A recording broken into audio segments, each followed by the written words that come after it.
Alors on compare, on prend, on teste, on utilise. Puis on jette, on remplace et on amasse. Pas seulement les choses, les personnes aussi. Nos relations amoureuses et sexuelles sont à l'image de la société de consommation dans laquelle nous avons grandi. Pourtant, nous voulons être aimés. Être aimés durablement, être aimés pour ce que nous sommes. C'est notre désir le plus profond. Alors pourquoi y renoncer puisque c'est possible de le réaliser? Je suis Thérèse, la cofondatrice de SEM, et vous écoutez Love Care, le podcast de l'amour durable.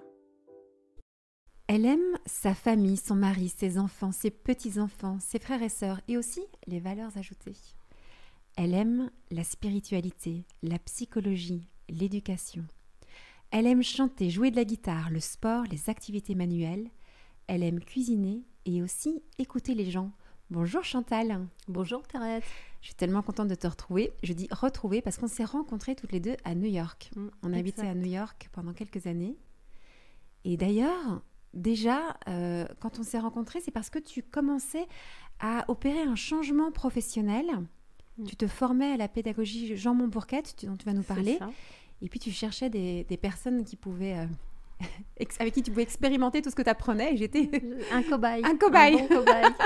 Alors, c'était extraordinaire. Vraiment, je m'en souviendrai toute ma vie. C'est une période qui m'a beaucoup marquée, l'accompagnement que j'ai eu avec toi. On se retrouve aujourd'hui toutes les deux à Paris. Nos vies nous ont entraînées ici aujourd'hui. Et bien forcément, avec toute cette relation, cette amitié qui nous lie, j'avais envie de prendre le temps avec toi, de t'interroger dans ce podcast Love Care, parce que tu as beaucoup de très belles choses à nous partager. Mais juste avant, Chantal, est-ce que tu peux nous raconter comment est-ce que tu en es arrivée à te former à la pédagogie Jean Montbourquette? Oui, bien sûr. Et qui est cet homme? Alors, Jean Montbourquette, il était prêtre, il était psychologue, professeur à l'université d'Ottawa, écrivain, conférencier, et il a eu un impact sur beaucoup de personnes. En fait,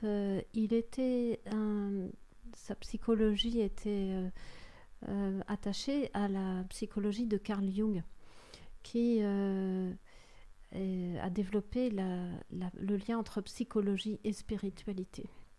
Et c'est surtout ça que j'ai beaucoup apprécié. Moi j'ai été élevée dans la religion catholique, et il y avait certaines choses que je ne comprenais pas, que je trouvais difficiles à accorder entre être bien pour soi-même et en même temps être bien pour les autres. Et en fait, le jour où j'ai rencontré Jean Montbourquette, d'abord j'ai fait un atelier sur l'estime de soi, et là ça a été une révélation, et au bout de 3 jours je me suis dit c'est ce que j'ai cherché toute ma vie, me voilà arrivée au port en fait. Et là je lui ai écrit en lui demandant de me former, de venir auprès de lui pour être formée au Canada.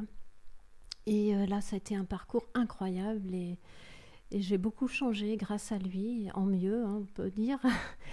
Et même mes enfants, mon mari ont été témoins de ces changements, et qui ont eu un impact sur eux aussi, parce que je pense profondément que quand soi-même on change quelque chose, c'est aussi plusieurs personnes qui nous suivent dans cette évolution, on en entraîne d'autres avec nous.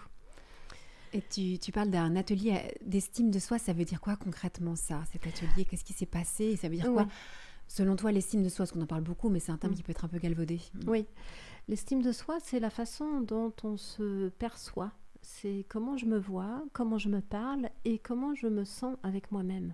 Il y a une distinction à faire entre l'estime de soi et l'affirmation de soi. L'affirmation, elle est en conséquence de l'estime de soi. Si je me sens bien avec moi-même, si je m'accepte telle que je suis, je vais pouvoir oser être moi-même face aux autres. Je vais pouvoir oser nommer mes besoins, nommer mes émotions, faire des demandes, aussi savoir refuser un service lorsque c'est nécessaire. Et donc, on va travailler d'abord sur l'estime de soi, d'abord bien se connaître, s'aimer pour son être, l'amour de soi, et puis s'aimer aussi, s'apprécier pour ses réalisations. On appelle ça la confiance en soi. Et on va travailler sur ces 2 piliers qui vont créer une solide base de l'estime de soi. Et ensuite, on va travailler sur l'estime du soi. Et là, je parle du soi avec un grand S. Ça veut dire quoi, ça? Eh bien, le soi, pour Carl Jung, c'est notre âme. C'est l'âme habitée par le divin. C'est cet espace sacré en nous qui est source de paix, source de joie, source d'amour inconditionnel pour moi-même et pour les autres. C'est le centre organisateur de toute notre personne. Souvent, c'est l'ego qui nous dirige, mais lorsqu'on a perçu qu'on avait aussi une âme, alors là, l'ego, il peut se mettre sous la direction de l'âme et acquérir toute cette sagesse et avoir la vie qui est la plus belle pour nous, en fait, parce que dans cet espace sacré réside notre identité profonde, notre ADN spirituel. C'est quoi l'ADN spirituel? Alors, c'est notre identité profonde, ce qui fait que tu es unique, Thérèse, que tu as... il n'y en a pas deux comme toi, hein, il n'y en a pas deux comme moi.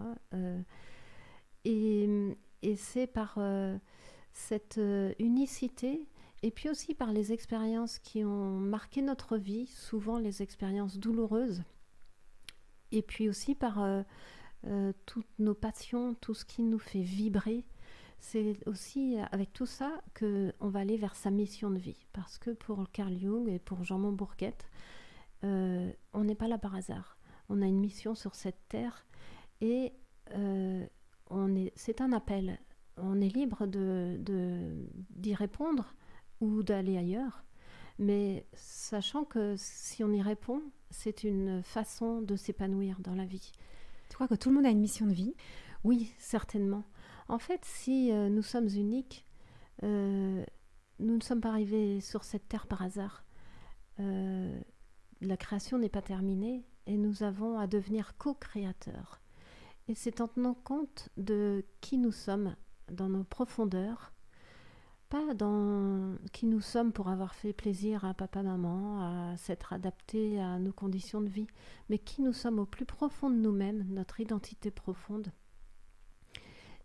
En tenant compte aussi des expériences vécues, et en particulier de ce qui ont été des épreuves pour nous, et en même temps de nos passions, ce qui nous fait vibrer vraiment, nos aspirations, nos intuitions. Et c'est en tenant compte de tout ça que nous allons aller vers notre mission pour accomplir ce qu'il y a de plus grand en nous. Un petit peu comme le gland, il contient déjà toute la promesse d'un chêne, et nous avons ça dans notre âme, ce potentiel inaccompli qui nous est proposé. Et ça, on va le découvrir comment? Par exemple, j'organise des ateliers sur découvrir sa mission de vie. Donc là, pendant ces ateliers, tu vas accompagner à essayer d'aller comprendre ce qu'il y a dans ce gland-là, quel est l'ADN et quelle est la promesse qui est faite, c'est ça? Ça demande une bonne connaissance de soi. C'est ça, j'entends. Ouais. Et de dégager tout ce qu'il y a, de discerner tout ce qui a été un peu exagéré dans nos identités, toutes les qualités que nous avons forcées pour retrouver qui nous sommes vraiment. Et puis on va faire un travail aussi de relecture de vie pour savoir quelles sont les choses qui se sont répétées, comment nous sommes arrivés à vivre, avoir tel rôle. Par exemple, telle personne a été beaucoup dans l'accompagnement, ou même si ce n'était pas professionnel, mais elle a eu une posture d'accompagnant, ou une posture d'artiste, ou de clown aussi, ça arrive. Enfin, on va aller voir quels sont nos archétypes, à quel type de personne, de rôle nous pouvons nous rattacher. Enfin, il y a une grande variété d'exercices qui nous permettent de bien nous connaître et puis d'aller explorer ce qu'il y a au fond de notre âme. Mais donc c'est déjà passionnant tout ce que tu nous partages, parce que ce soit l'estime de soi, l'estime du soi, la confiance en soi, la mission de vie, ce sont des choses qu'on peut découvrir, développer par des ateliers que toi tu proposes, et puis d'autres aussi personnes proposent dans cet esprit-là. C'est-à-dire que c'est possible d'aller soit consolider une estime de soi qui est peut-être faible. C'est possible de trouver sa mission de vie. Donc déjà, ça, c'est la bonne nouvelle qu'on apprend. Et avec tout ce, j'ai envie de dire, ce bagage, tout cet équipement qu'on peut soit accueillir ou développer ou renforcer, on va vivre notre vie de femme, d'homme. Et c'est vrai qu'ensemble, j'avais envie d'aborder un sujet plus délicat, qui est celui des épreuves qu'on peut vivre dans notre vie, mais qui sont aussi vécues dans nos relations, qui peuvent être abîmées. Et j'avais envie de parler avec toi de cette notion du pardon, parce que je sais que tu travailles sur ce sujet, que ça reste quand même un peu compliqué à comprendre, cette affaire de pardon. Tout à fait. Alors, j'avais envie aussi d'aborder ce sujet du pardon de façon plus profonde que... Oui, il faut savoir pardonner à son mari ou à sa femme quand il n'a pas rangé ses chaussettes, ça nous embête, alors on est fâché. Ou il n'a pas rangé son manteau, ou il ne fait pas beaucoup la cuisine. Franchement, moi, tout ça, ça me gonfle un petit peu parce que c'est dire, oui, on apprend le pardon dans le couple pour ces petites choses. Bon, c'est peut-être très important, mais je voudrais qu'on parle des vrais sujets. Parce que, comme tu le sais, moi aussi, je suis thérapeute de couple. Je vois des couples qui traversent des vraies épreuves. Quand je dis des vraies épreuves, c'est, par exemple, l'infidélité. On fait comment quand on a été trompé par son mari ou par sa femme? Est-ce que le pardon est possible? Est-ce qu'il est souhaitable? Ça veut dire quoi le pardon dans ces cas-là? Quand l'autre nous a menti pour quelque chose, quand l'autre a été violent, verbalement, physiquement. Je veux qu'on parle des vrais sujets ensemble. Tu vois, pas des petits pardons de gentillet, parce que... Tu comprends quand je dis ça? Tout à fait. Que c'est ça les enjeux là des adultes et puis de celles et ceux qui nous écoutent aujourd'hui, qui sont confrontés parfois peut-être à ces réalités-là. Le pardon, il a souvent été galvaudé. En fait, on nous a bassinés avec il faut pardonner, il faut pardonner. Mais en fait, quelque chose d'extrêmement important à savoir sur le pardon, c'est que c'est pas une obligation, surtout pas. C'est pas un devoir. Vous ne pouvez pas dire à une personne « il faut que tu pardonnes, tu as vécu ça, il faut que tu pardonnes ». Non, parce que vous l'enfoncez davantage. En fait, le pardon, c'est avant tout un acte de liberté. C'est je choisis, je décide de pardonner. Et je vais avancer avec des étapes. C'est tout un processus. Mais en tout cas, c'est d'abord de l'ordre de la volonté, un choix. Et puis, le pardon, c'est une aventure humaine et spirituelle. C'est que je vais faire ma part des choses pour pardonner à l'autre. Mais il y a un moment où ça n'est plus... Parfois, les événements, les blessures sont tellement graves que c'est pas humain de pardonner. Et là, on fait appel au divin qui va venir pardonner en nous, qui va venir... Vous savez, quand on est sur une barque, on rame, et il y a un moment, on arrête de ramer et on se laisse porter par le courant. Il y a un moment où, parfois, une personne me disait, plus je rame, plus je veux pardonner, moins j'y arrive. Et c'est pas la peine de s'acharner. C'est quand je pourrai, je pardonnerai. Je fais tout ce qu'il faut, tout ce qu'il y a à faire. Alors, je te disais qu'il y avait des images du pardon qui étaient fausses et qui donnent certainement pas envie de pardonner. Ouais, tu peux nous en parler de ça. Tout ce que tu viens de dire évoque beaucoup de choses. Ouais. Il faut pardonner. Et puis parfois aussi, quand il y a une offense qui nous est faite, on se dit, comme ça, on va se débarrasser un peu des émotions désagréables qu'on peut ressentir. On pardonne, puis on passe à autre chose, quoi. Tu vois? Et là, tu es en train de nous dire... que c'est pas tout à fait comme ça le pardon. Oui, le pardon, ça se fait pas comme ça en un claquement de doigts. Parfois les parents ou les maîtresses d'école vont demander à leurs enfants mais pardonnez, allez faites la paix. Et en fait, ce n'est qu'une paix apparente. Il n'y a aucune paix réelle là-dedans. C'est une mascarade. Quand les enfants se serrent la main ou s'embrassent, et en fait, ils ont plein de ressentiments à l'intérieur d'eux. Ils sont pas du tout en paix. En fait, le pardon, parfois, les gens me disent mais je peux pas oublier, je peux pas pardonner parce que je pourrais pas oublier ce que la personne m'a fait. Mais il s'agit pas de perdre la mémoire, en fait. On ne demande pas ça. En fait, on peut très bien se souvenir et pardonner. C'est ça le vrai pardon, c'est se souvenir et malgré tout pardonner. C'est pas non plus, ce n'est pas non plus excuser l'autre. En fait, on ne va pas dire bon, c'est pas grave, il a des circonstances atténuantes. Non, en fait, c'est grave, ça reste grave. J'ai été blessée, je suis encore fragile, je suis devenue vulnérable et je vais me soigner, je vais avancer, je veux lui pardonner.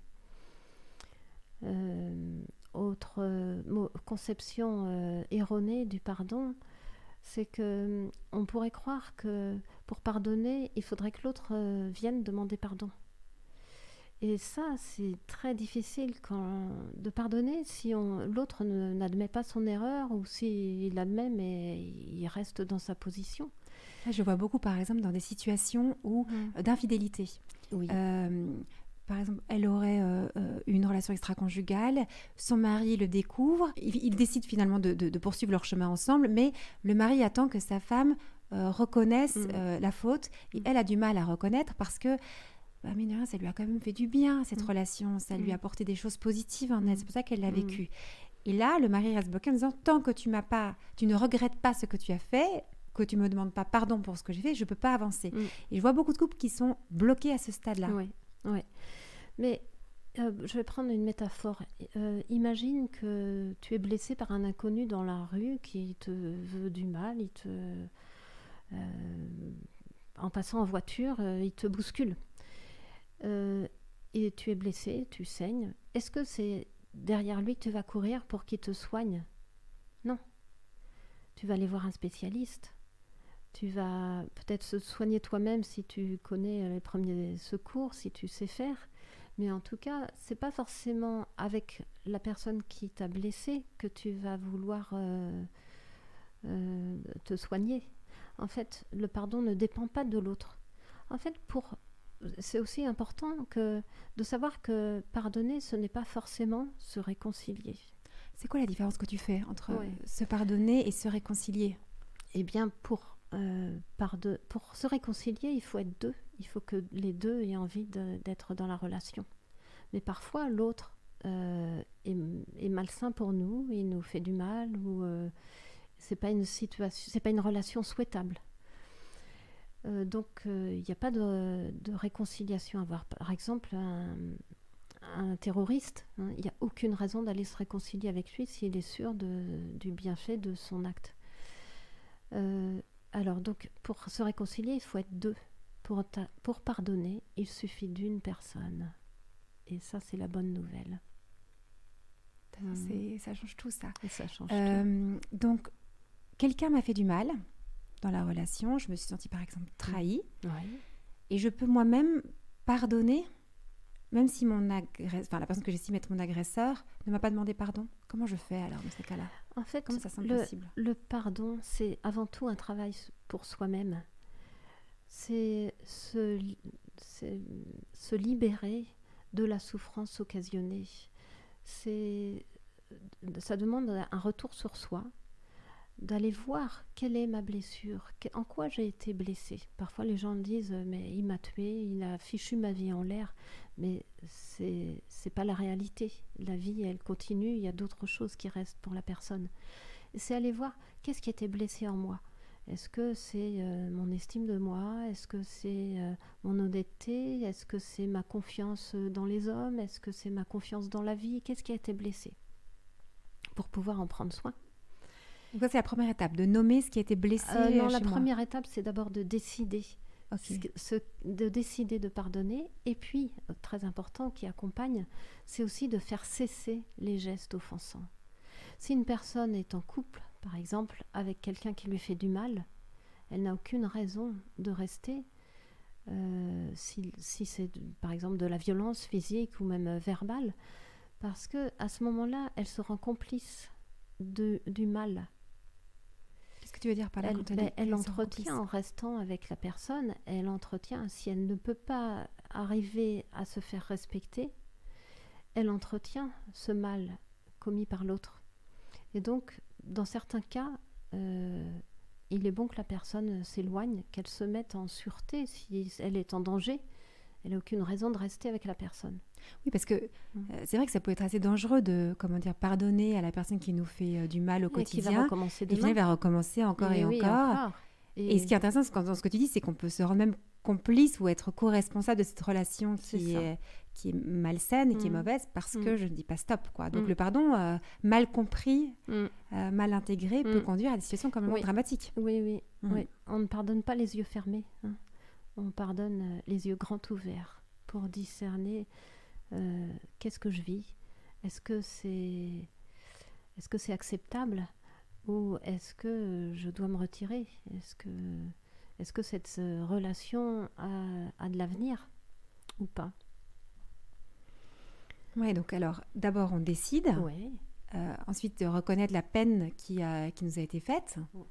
Alors, ce qui a été abîmé chez nous. Oui, parce qu'on peut faire du déni. Il est possible de se dire, mais non, c'est pas si grave finalement, j'ai bien vécu. Et surtout pour les personnes qui ont été blessées dans leur enfance par leurs parents. Je vois beaucoup de personnes qui ont beaucoup de ressentiment envers leur mère, leur père, qui ont abusé d'eux.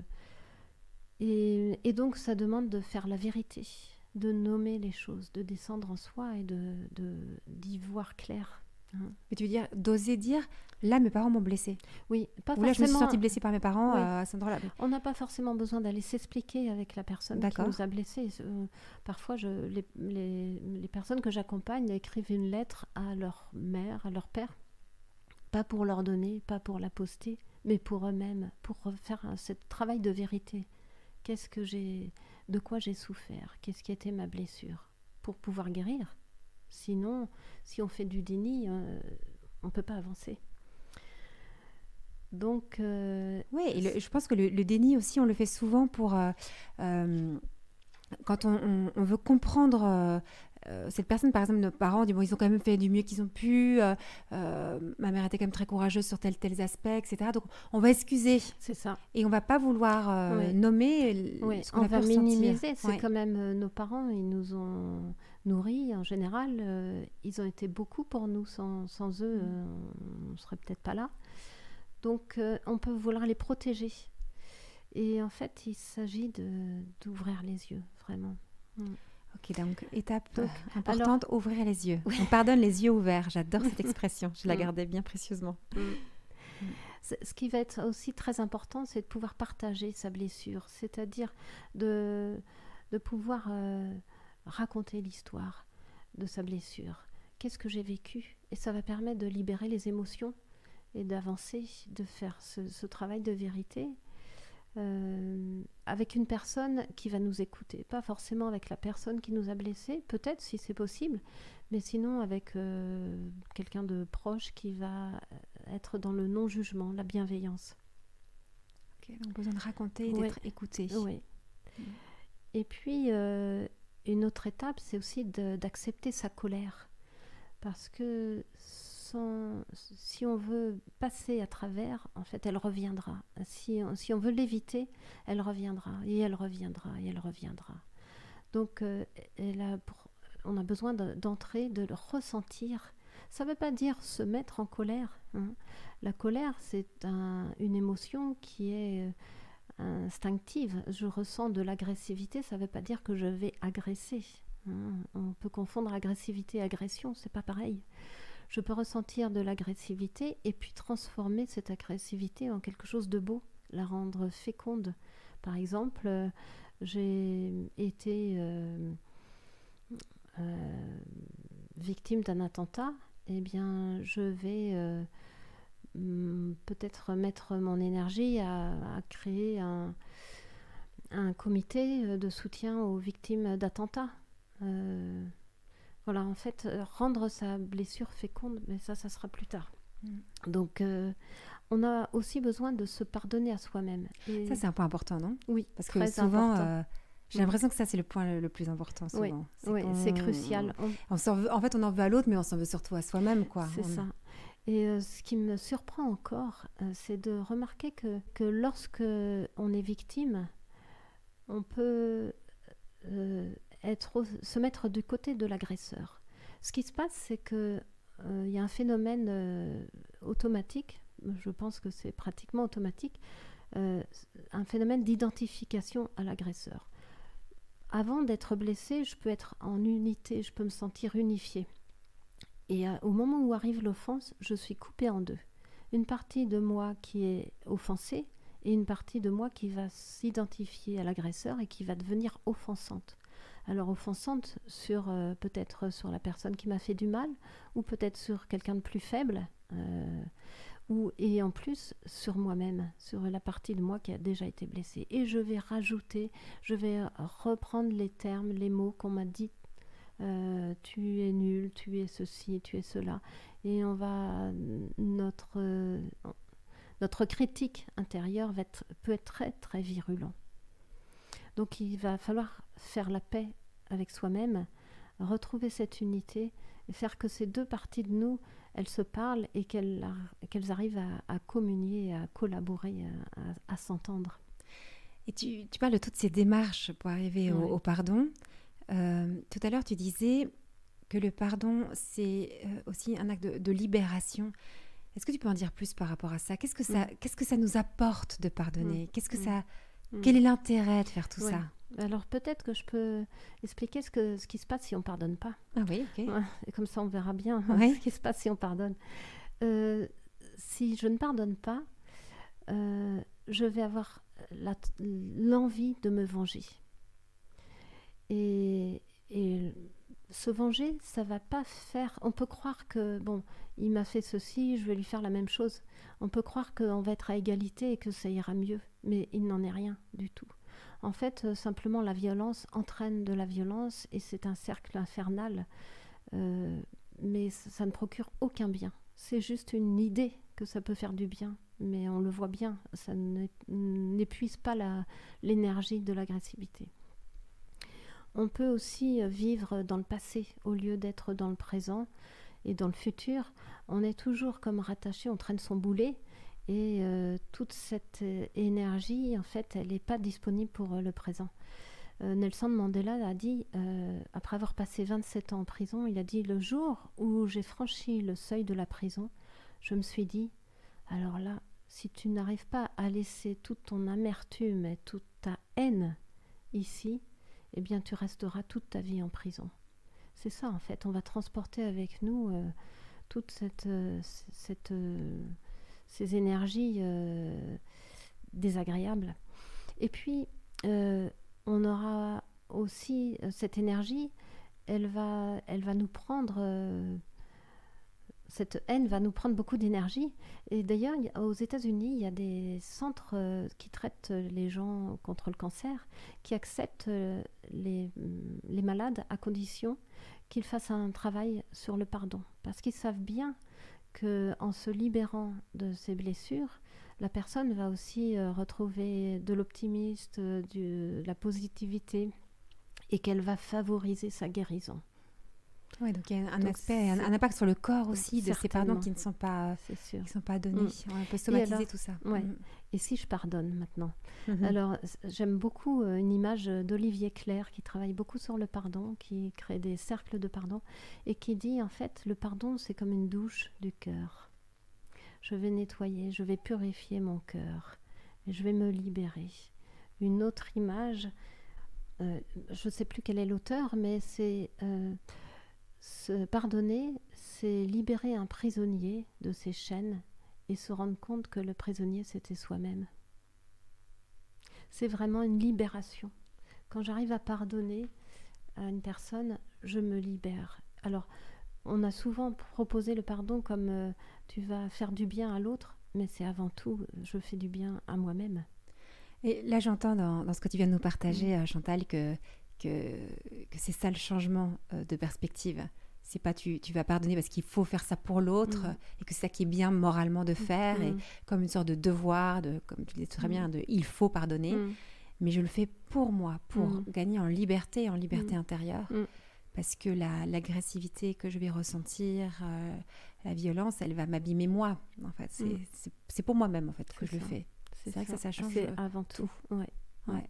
Alors avant tout pour moi-même, mais après du coup ça va avoir des répercussions sur les autres, forcément. Ça. Et j'ai des belles histoires, mais incroyables. Je suis en admiration en fait. Par exemple, juste pour te donner un exemple, une dame qui avait travaillé sur le pardon à son frère Et c'était dans l'intimité de mon cabinet. Et donc, on avait passé plusieurs séances à travailler sur ça. Et ils étaient fâchés depuis des années sans même savoir. Elles ne savaient même plus exactement quelle avait été l'origine. Et puis, finalement, elle me dit, ça y est, c'est bon, je me sens bien. Et elle me rappelle le lendemain, elle me dit, tu sais pas quoi, mon frère m'a appelée en me disant, oh, c'est dommage qu'on soit encore brouillés, si on renouait, est-ce que tu serais partante? Et elle n'avait rien dit. Et c'est quelque chose qui se fait, un travail qui se fait d'âme à âme. En me libérant, je donne la possibilité à l'autre de se libérer. Je lui donne la possibilité, en fait. Il a le choix de vouloir revenir ou de rester loin. Mais en tout cas, je remets les compteurs à zéro. Incroyable cette histoire. Mais tu as peut-être déjà pu constater que certaines personnes, ou bien voilà, ou pour soi-même, on n'arrive pas à pardonner, quoi. Et même, en fait, même je me rends compte qu'il y a des choses où je ne veux pas pardonner. Oui. Et là, je me culpabilise presque de ne pas vouloir pardonner. Ouais. Qu'est-ce que tu en penses quand je te dis ça? Alors, dans un premier temps, je te conseillerais d'accepter de ne pas vouloir pardonner. D'accord. On a le droit de ne pas vouloir. On a le droit. Parfois, c'est trop. Et laisse le temps faire les choses. Il y a un temps où tu pourras, peut-être. Et si tu sais que c'est bon pour toi, tu peux t'ouvrir à la grâce du pardon. Mais il n'y a pas de... ça ne se fait pas dans la violence contre soi-même. Il n'y a pas de force à mettre dedans. C'est juste, je m'ouvre. Donc, je vais faire ce travail, d'abord de reconnaissance de moi-même, d'acceptation de tout ce que j'ai vécu. Ça va aider, ça va préparer le pardon. En fait, c'est pas par un claquement de doigts, ça demande tout ce travail de retour sur soi-même, ça demande du temps, de la patience. Et puis un jour, le fruit sera mûr et le pardon va tomber comme ça parce qu'il est prêt. Donc déjà, se laisser du temps. Oui. Et donc pas culpabiliser si on n'y arrive pas. Non, surtout pas. Et ne culpabiliser personne de ne pas pouvoir pardonner. C'est légitime d'avoir envie de garder cette rancœur parce que c'est un désir de justice au fond. C'est un désir de justice et puis c'est peut-être un moyen de se protéger, de se rappeler que ça peut arriver, comme une sorte de protection un peu. Oui, on t'y reprendra plus. Voilà, exactement, c'est ça. Tu vois, et tu dis, si j'ouvre mon cœur et que je pardonne, j'aurais peur d'avoir de nouveau un cœur tout doux et mou et ouvert. Ouais. Et du coup, qui pourrait de nouveau être malmené par quelqu'un. Mais si on fait bien le travail, en fait, il y a une étape importante que je n'ai pas nommée, mais c'est qu'on va donner du sens à l'offense. C'est-à-dire... Oui, ça peut paraître un peu choquant quand tu dis ça comme ça. Est-ce que tu peux en dire plus? Ça veut dire quoi donner du sens à l'offense? Parfois, je pense aux abus sexuels ou des choses terribles qu'on peut vivre, ou des violences, des attentats. Ça n'a aucun sens. Voilà, ça n'a aucun sens. Alors comment est-ce qu'on peut donner du sens à une offense? En fait,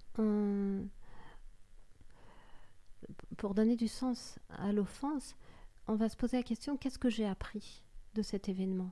En quoi j'ai grandi? Qu'est-ce que c'est? Quelque chose de douloureux, de mauvais, de pas souhaitable bien sûr, mais c'est comme l'huître, elle a un grain de sable vient se mettre dans sa coquille, ça gratte, ça fait mal, et en fait elle va l'enrober de nacre pour en faire un bijou, une perle. C'est ça en fait. Moi, comment je pourrais enrober? Comment je vais transformer ça? Je vais le sublimer.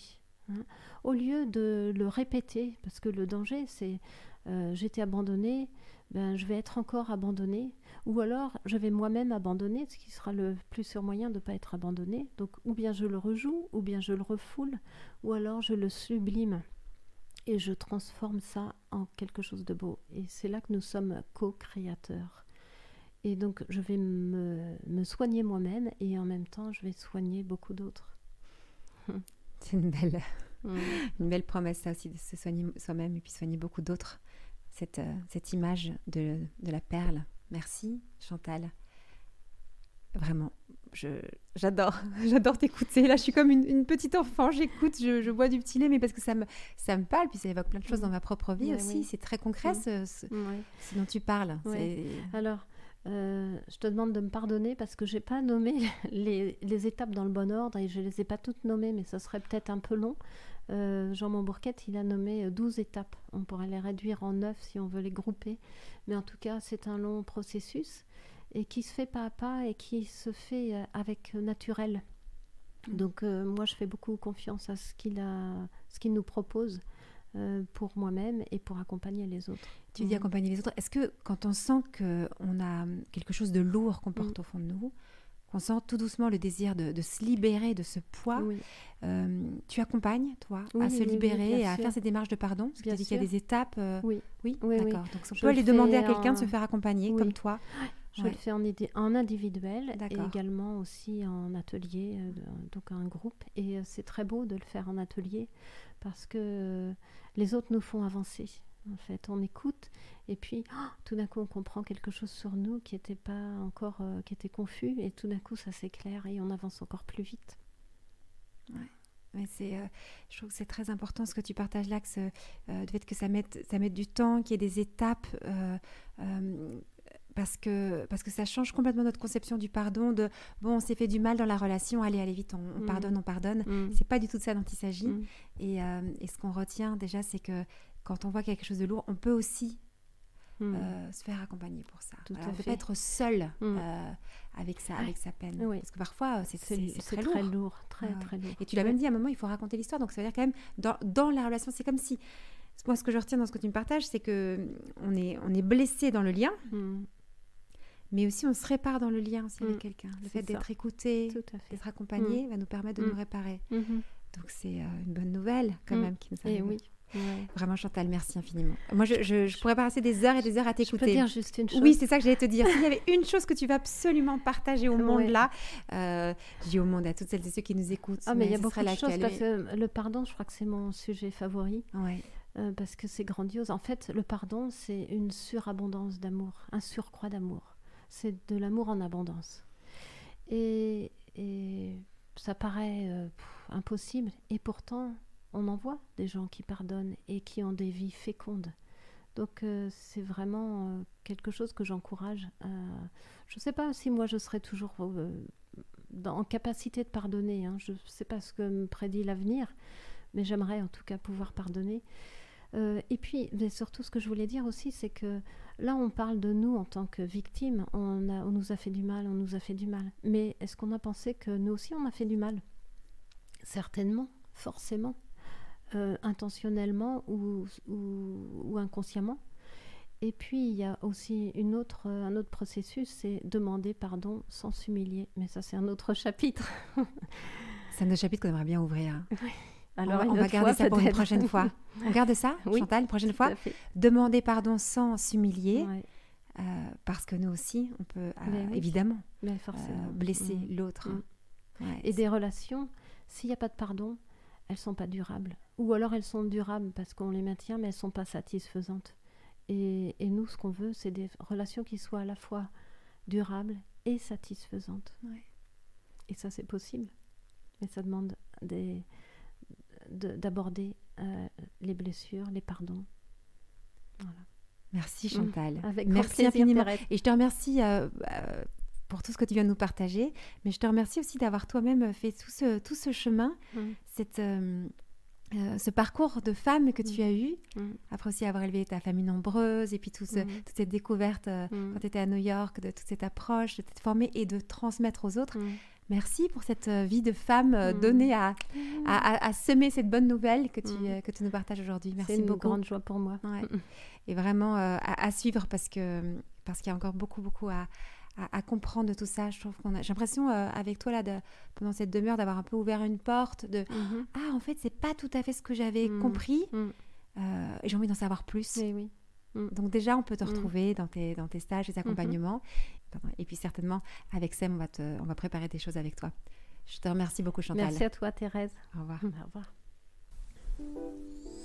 Si vous désirez l'amour durable, retrouvez toutes les propositions de Sam sur notre site internet, sem.co, et sur nos réseaux sociaux, Instagram et Facebook. Si vous êtes un professionnel du Love Care, rejoignez la communauté Sam. Et pour semer avec nous cette vision de l'amour, mettez un avis ou 5 étoiles sur votre plateforme d'écoute pour soutenir ce podcast.